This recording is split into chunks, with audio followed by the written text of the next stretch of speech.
Un lungo applauso ha accompagnato il lancio dei palloncini con i nomi di Riccardo, Leonardo, Leonora e Giovanni, un brivido ha così percorso Piazza Indipendenza nel cuore di San Donà, ma un anno esatto dal tragico incidente il loro ricordo è stato affidato alle note apparentemente spensierate della fanfara come finale di una giornata di ricordo, tanti giovani presenti, a loro si è rivolto il sindaco Cereser. Io non sono di quelli che pensano che i ragazzi sono il nostro futuro. Io sono di quelli convinti che i ragazzi sono il nostro presente.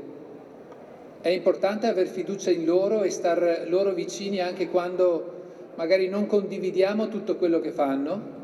C'è però chi ha invocato giustizia, come il sindaco di Musile, che come tutti guarda alla data del 18 luglio, quando è attesa la sentenza nei confronti del 27enne romeno accusato di omicidio stradale e omissione di soccorso. La richiesta del PM è di 8 anni di reclusione, troppo esigua per i familiari. E vi dico che ci sarà anche presto il tempo della giustizia, quindi abbiate un attimo di pazienza, ma sono sicura che chi ha sbagliato pagherà per quello che ha fatto. E dal palco è partito anche un pesante j'accuse del sindaco di Jesolo, protagonista in queste settimane di diverse ordinanze contro la movida selvaggia. Purtroppo io vedo e noto da sindaco, ma non solo da sindaco, che troppi giovani, tantissimi giovani, giovanissimi ripeto, vengono a Jesolo non per divertirsi, per far conoscenze, per mangiare la pizza,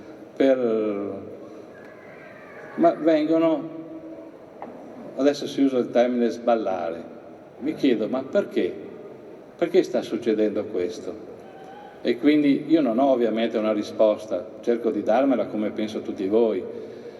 E quindi mi chiedo, ma dove stiamo sbagliando? E nella serata dedicata ai 4 angeli c'è spazio per tanti grazie, come quelli pronunciati dalla mamma di Riccardo, Romina Ceccato, che ha presentato la sua Alba, associazione che si occuperà di informazione e sensibilizzazione sui temi della sicurezza.